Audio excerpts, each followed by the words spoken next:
அனைவருக்கும் வணக்கம். இந்த ஒரு வீடியோ பதிவில் நம்ம எதை பற்றி பார்க்க போகிறோம் அப்படின்னா, இந்தியன் ஆர்மி, அதாவது இந்திய இராணுவத்திலிருந்து director general of electronics and mechanical இன்ஜினியரிங்கான ஒரு நோட்டிஃபிகேஷன் வந்து ரிலீஸ் பண்ணியிருந்தாங்க. இதில் பார்த்தீங்க அப்படின்னா, போஸ்ட்டை பொறுத்த வரைக்கும் குரூப் சி போஸ்ட் வந்து அனௌன்ஸ் பண்ணியிருந்தாங்க.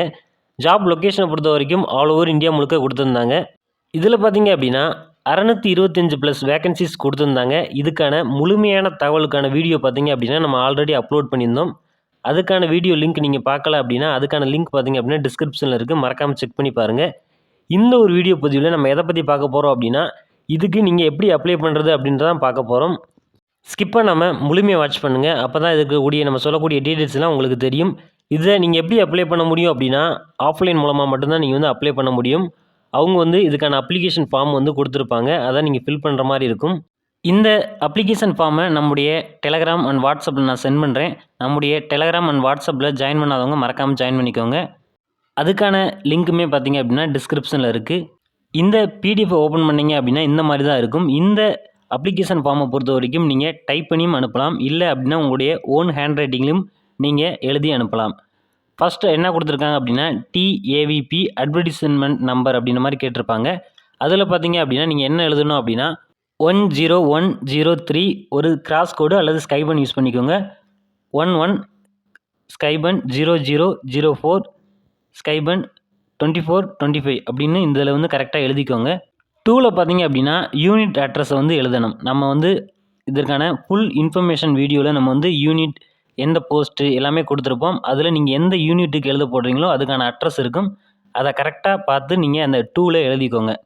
இந்த சைடில் பார்த்தீங்க அப்படின்னா ஃபோட்டோகிராஃப், ரீசெண்டாக நீங்கள் எடுத்த பாஸ்போர்ட் சைஸ் ஃபோட்டோவை இதில் வந்து நீங்கள் வந்து ஒட்டிக்கோங்க. ஒட்டிட்டு கீழே பார்த்தீங்க அப்படின்னா முதலாவது காலத்தில் போஸ்ட் அப்ளைடு அப்படின்னு கேட்டிருக்கும். நீங்கள் எந்த போஸ்ட்டுக்கு அப்ளை பண்ண போகிறீங்களோ அந்த போஸ்ட்டை ஃபஸ்ட்டாக வந்து கொடுத்துக்கோங்க. அதே மாதிரி அது எந்த யூனிட்டில் இருக்குது அப்படின்றதையும் அதுக்கு பக்கத்தில் கொடுத்துக்கோங்க, யூனிட் அப்படின்ற இடத்துல. இதெல்லாம் நீங்கள் அப்ளிகேஷன் எழுதுறதுக்கு முன்னாடி நம்முடைய ஃபுல் இன்ஃபர்மேஷன் வீடியோ நம்ம போட்டிருப்போம் இல்லையா, அதை செக் பண்ணி பார்த்துட்டு இதை வந்து நீங்கள் எழுதுங்க கரெக்டாக. இரண்டாவதாக பார்த்தீங்க அப்படின்னா உங்களுடைய நேமை பார்த்தீங்க அப்படின்னா கேபிட்டல் லெட்டர், மேக்ஸிமம் எல்லாத்தையுமே பார்த்தீங்க அப்படின்னா கேபிட்டல் லெட்டரில் எழுதிக்கோங்க. மூன்றாவதில் பார்த்தீங்க அப்படின்னா ஃபாதர் அல்லது ஹஸ்பண்ட் நேம் அப்படின்னு கொடுத்துருப்பாங்க, நீங்கள் வந்து கொடுத்துக்கோங்க. அதில் வந்து ஏபி அப்படின்னு பிடிச்சிருப்பாங்க. பியில் பார்த்தீங்க அப்படின்னா உங்களுடைய மதர் நேம் கேட்டிருப்பாங்க, அதையுமே கரெக்டாக எழுதிக்கோங்க. நான்காவது பார்த்தீங்க அப்படின்னா உங்களுடைய டேட் ஆஃப் பர்த்தை டேட் மந்த் இயர் கரெக்டாக வந்து எழுதிக்கோங்க. அடுத்து ஐந்தாவதாக பார்த்தீங்க அப்படின்னா உங்களுடைய ஏஜுக்கான இயர் மந்த் டே இதெல்லாம் வந்து கரெக்டாக எழுதிக்கோங்க. அடுத்து ஆறாவதாக பார்த்தீங்க அப்படின்னா நேஷ்னாலிட்டி வந்து இந்தியன் அப்படின்னு எழுதிக்கோங்க. ஏழாவதாக பார்த்தீங்க அப்படின்னா ரிலீஜியன் என்னவோ அதை வந்து கரெக்டாக எழுதிக்கோங்க. எட்டாவதாக பார்த்தீங்க அப்படின்னா கரஸ்பாண்டன்ட் அட்ரஸ் பார்த்தீங்க அப்படின்னா கரெக்டாக ஃபில் பண்ணிக்கோங்க. அதில் பின்கோடு, ஸ்டேட்டு, உங்களுடைய மொபைல் நம்பரு, இமெயில் ஐடியும் சேர்த்து எழுதிக்கோங்க. அதே மாதிரி கரஸ்பாண்டன்ட் அட்ரஸ் தான் பெர்மனண்ட் அட்ரஸ் அப்படின்னா அதவே நீங்கள் எழுதி வச்சுக்கோங்க. இல்லை பெர்மனண்ட் அட்ரஸ் வேறு அப்படின்னா நீங்கள் சேஞ்ச் பண்ணி 9வது காலத்தில் எழுதிக்கோங்க. 10வது காலத்தில் பார்த்தீங்க அப்படின்னா உங்களுடைய கேட்டகரியை பொறுத்த வரைக்கும் UR, SC, ST, OBC, EWS, ESM அப்படின்னு கேட்டிருக்காங்க. நீங்கள் எந்த கேட்டகரியோ அதை வந்து கரெக்டாக எழுதிக்கோங்க. அதே மாதிரி இந்த கேட்டகரி சர்டிஃபிகேட்டையும் நீங்கள் வந்து அட்டாச் பண்ணுற மாதிரி இருக்கும். 11வது காலத்தில் பார்த்தீங்க அப்படின்னா ஃபிசிக்கலி ஹேண்டிகேப்டு கேட்டகரியில் நீங்கள் சேர்ந்தவரை இருந்தீங்க அப்படின்னா அவங்க மட்டும் இதை ஃபில் பண்ணுங்கள். எந்த மாதிரியான நீங்கள் ஃபிசிக்கலி ஹேண்டிகேப்டு அப்படின்றத ஃபில் பண்ணி வச்சுக்கோங்க. அப்படி நீங்கள் ஃபிசிக்கலி ஹேண்டிகேப்டாக இருந்தீங்க அப்படின்னா அதுக்கான சர்டிஃபிகேட்டையும் நீங்கள் வந்து இதில் அட்டாச் பண்ணுற மாதிரி இருக்கும். 12வது காலம் பார்த்தீங்க அப்படின்னா நம்ம ஃபில் பண்ண தேவையில்லை. ஏன் அப்படின்னா இது வந்து எக்ஸ் சர்வீஸ்மென் வந்து ஃபில் பண்ணுறதுக்கான காலம். 13வது பார்த்தீங்க அப்படின்னா நீங்கள் ஏஜ் ரிலாக்ஸேஷன் வேணும் அப்படின்னா அதை வந்து நீங்கள் ஃபில் பண்ணுற மாதிரி இருக்கும். இல்லை அப்படின்னா நீங்கள் ஃபில் பண்ண தேவையில்லை. 14வது பார்த்தீங்க அப்படின்னா எஜுகேஷன் குவாலிஃபிகேஷன் டீட்டெயில்ஸ் எல்லாம் ஃபில் பண்ணுற மாதிரி இருக்கும். நேம் ஆஃப் எக்ஸாமினேஷன், இயர், என்ன போர்டில் நீங்கள் படித்தீங்க, அதே மாதிரி நீங்கள் எடுத்த மார்க்கோடைய பெர்சன்டேஜ், அதே மாதிரி உங்களுடைய கிரேடு, டிவிஷன் இருந்துச்சு அப்படின்னா அதையுமே கரெக்டாக ஃபில் பண்ணிக்கோங்க. இதற்கான ஜெராக்ஸ் காப்பியும் நீங்கள் இதில் அட்டாச் பண்ணுற மாதிரி இருக்கும். அடுத்து பார்த்தீங்க அப்படின்னா எக்ஸ்பீரியன்ஸ், நீங்கள் அப்ளை பண்ணக்கூடிய போஸ்ட்டில் நீங்கள் எக்ஸ்பீரியன்ஸ் இருந்துச்சு அப்படின்னா அதை வந்து நீங்கள் கரெக்டாக ஃபில் பண்ணுற மாதிரி இருக்கும். அதில் ஆர்கனைசேஷன், நீங்கள் எதில் கவர்மெண்ட் அல்லது ப்ரைவேட்டில் நீங்கள் வேலை பார்த்துருந்தீங்க அப்படின்னா அதோடைய நேம், அதே மாதிரி எந்த போஸ்ட்டு, அதே மாதிரி ஃப்ரம் டு எல்லாத்தையும் நீங்கள் வந்து ஃபில் பண்ணிக்கோங்க உங்களுக்கு எக்ஸ்பீரியன்ஸ் இருந்துச்சு அப்படின்னா. அதே மாதிரி கம்பல்சரி எக்ஸ்பீரியன்ஸ் கேட்டிருக்க போஸ்ட்டுக்கு நீங்கள் அதை எக்ஸ்பீரியன்ஸ் இருந்துச்சுன்னா மட்டும் அப்ளை பண்ணுங்கள். இல்லாத போஸ்ட்டுக்கு நீங்கள் எக்ஸ்பீரியன்ஸ் வந்து கொடுக்கணும்னு அவசியம் இல்லை. இருந்துச்சு அப்படின்னா கொடுங்க. 15வது காலத்தில் என்ன கேட்டிருக்காங்க அப்படின்னா லிஸ்ட் ஆஃப் என்க்ளோசஸ் அப்படின்னு கேட்டிருக்காங்க. இதில் என்ன அப்படி பண்ணணும் அப்படின்னா நீங்கள் நம்ம அட்டாச் பண்ண சொல்கிறோம் இல்லையா, அந்த டாக்குமெண்ட்ஸோடைய நேம்லாம் அதில் எழுதணும். என்னென்ன டாக்குமெண்ட்லாம் நீங்கள் அட்டாச் பண்ணியிருக்கீங்க அப்படின்றத ABCDE அப்படின்ற மாதிரி இருக்குது. அதில் ஒவ்வொன்றையும் நீங்கள் என்னென்ன டாக்குமெண்ட்லாம் அட்டாச் பண்ணியிருக்கீங்களோ அதை நேம் வந்து எழுதிக்கோங்க. அதாவது 10th mark sheet, Aadhaar card, caste certificate அப்படின்ற மாதிரி ஒவ்வொரு காலத்துலையும் நீங்கள் எழுதிக்கோங்க. 16வது காலத்தில் பார்த்தீங்க அப்படின்னா உங்களுடைய ஐடென்டிஃபிகேஷன் ப்ரூஃபுக்கான டீட்டெயில்ஸ் வந்து ஃபில் பண்ணுற மாதிரி இருக்கும். இதில் என்னென்ன கேட்டிருக்காங்க அப்படின்னா ஆதார் கார்டு நம்பர், இதில் ஏதாச்சும் ஒன்று ஃபில் பண்ணாலே போதுமானது. இல்லை உங்கள்கிட்ட பேன் கார்டு நம்பர் இருக்குது, டிரைவிங் லைசன்ஸ் நம்பர் இருக்குது, இல்லை பாஸ்போர்ட் நம்பர் இருந்துச்சு அப்படின்னா ஏதாச்சும் ஒன்று ஃபில் பண்ணுங்கள். எந்த ஐடென்டிஃபிகேஷன் ப்ரூஃபை நீங்கள் அட்டாச் பண்ண போகிறீங்களோ அதுக்கான நம்பரை நீங்கள் ஃபில் பண்ணி கட்டாயம் வச்சுருக்கணும். அதே மாதிரி லாஸ்ட்டாக பார்த்தீங்க அப்படின்னா டிக்ளரேஷன் கொடுத்துருக்காங்க. இந்த டிக்ளரேஷனை ரீட் பண்ணி பார்த்துட்டு உங்களுடைய பிளேஸ், நீங்கள் அனுப்பக்கூடிய டேட்டு அண்டு உங்களுடைய சிக்னேச்சர் எல்லாத்தையுமே வந்து கரெக்டாக கொடுத்துக்கோங்க. கீழே பார்த்தீங்க அப்படின்னா candidate to ensure the following are enclosed அப்படின்னு கொடுத்துருக்காங்க. இதில் என்ன கொடுத்துருக்காங்க அப்படின்னா one self address envelope duly affixed with the 5 rupee postal stamp அப்படின்னு கொடுத்துருக்காங்க. நீங்கள் செல்ஃப் அட்ரஸில் நீங்கள் 5 ரூபி போஸ்டல் ஸ்டாம்பை ஒட்டியிருக்கணும். இரண்டாவதாக பார்த்தீங்க அப்படின்னா self attested photo copies certificate எத்தனை அப்படின்றதையும் நீங்கள் எழுதியிருக்கணும். மூன்றாவதாக பார்த்தீங்க அப்படின்னா 2 self attested photo copies, 2 photo காப்பீஸில் பார்த்தீங்க அப்படின்னா உங்களுடைய நேம், உங்களுடைய ஃபாதர் அண்ட் மதர் நேமை வந்து நீங்கள் பின்புறம் எழுதிக்கோங்க. அடுத்து 4வதாக பார்த்தீங்க அப்படின்னா அக்னாலஜ்மெண்ட் அட்மிட் கார்டு, இந்த அட்மிட் கார்டோடைய ஜெராக்ஸ் காப்பியும் நீங்கள் எடுத்து உள்ளே வைக்கணும் அந்த கவரில். இந்த அட்மிட்கான பிடிஎஃப்மே பார்த்தீங்க அப்படின்னா நம்ம அனுப்பக்கூடிய அப்ளிகேஷன் ஃபார்முக்கு கீழே இருக்குது. அதையுமே நீங்கள் டவுன்லோட் பண்ணி போஸ்டல் கவரில் நீங்கள் வைக்கணும். இந்த அப்ளிகேஷன் ஃபார்ம் கூட என்னென்ன டாக்குமெண்ட்ஸை நீங்கள் அட்டாச் பண்ணணும் அப்படின்னா உங்களுடைய மெட்ரிகுலேஷன் சர்டிஃபிகேட், அடுத்து உங்களுடைய ஆதார் கார்டு, அடுத்து உங்களுடைய எஜுகேஷன் குவாலிஃபிகேஷன் சர்டிஃபிகேட், அடுத்து பார்த்தீங்க அப்படின்னா நீங்கள் டிசரபிள் குவாலிஃபிகேஷன் வச்சுருந்தீங்க அப்படின்னா அதுக்கான சர்டிஃபிகேட், அடுத்து பார்த்தீங்க அப்படின்னா உங்களுடைய கேஸ்ட் சர்டிஃபிகேட், அதையுமே நீங்கள் வந்து ஜெராக்ஸ் காப்பியை வந்து அட்டாச் பண்ணணும். அடுத்து பார்த்தீங்க அப்படின்னா நீங்கள் ஃபிசிக்கலி ஹேண்டிகேப்டாக இருந்தீங்க அப்படின்னா அதற்கான சர்டிஃபிகேட், நீங்கள் எக்ஸர்வீஸ் மேனாக இருந்தீங்க அப்படின்னா அதுக்கான சர்டிஃபிகேட், அதே மாதிரி நீங்கள் எம்ப்ளாயாக இருந்தீங்க அப்படின்னா அதற்கான NOC சர்டிஃபிகேட், அட்ரஸ் ப்ரூஃபுக்காக உங்களுடைய passport, ration card, voter ID, driving licence இதில் ஏதாச்சும் ஒன்று நீங்கள் அட்டாச் பண்ணிக்க முடியும்.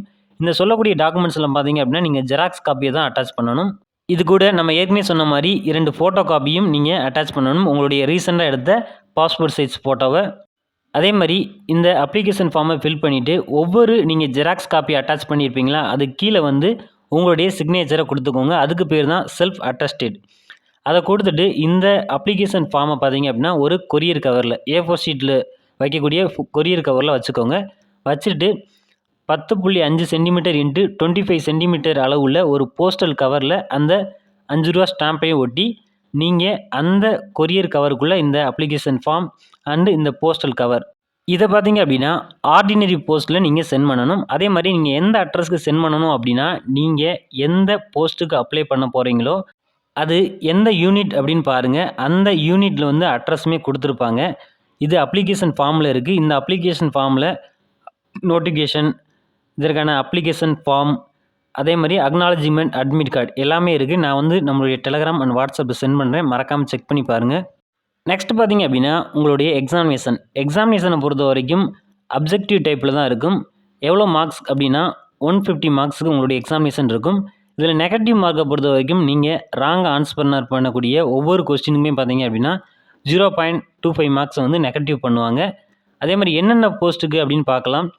Fire engine driver, fireman, draughtsman grade 2, electrician, electronic, telecom mechanics, engineering equipment mechanics, vehicle mechanics, fighting vehicle, armament mechanics, draughtsman grade 2, fitter, tin and copper smith, upholsterer, moulder, welder, vehicle mechanic, skilled pharmacist, civilian motor driver, ordinary grade. இந்த போஸ்ட்டுக்கெலாம் பார்த்தீங்க அப்படின்னா இதற்கான சிலபஸை பொறுத்த வரைக்கும் general, intelligent and reasoning பார்த்தீங்க அப்படின்னா 25 கொஸ்டின் 25 மார்க்ஸ் இருக்கும். எல்லாமே பார்த்தீங்க அப்படின்னா ஒவ்வொரு part 1, part 2, part 3, part 4, part 5 அப்படின்ற மாதிரி 5 பிரிவுகளாக பிரிச்சிருக்காங்க.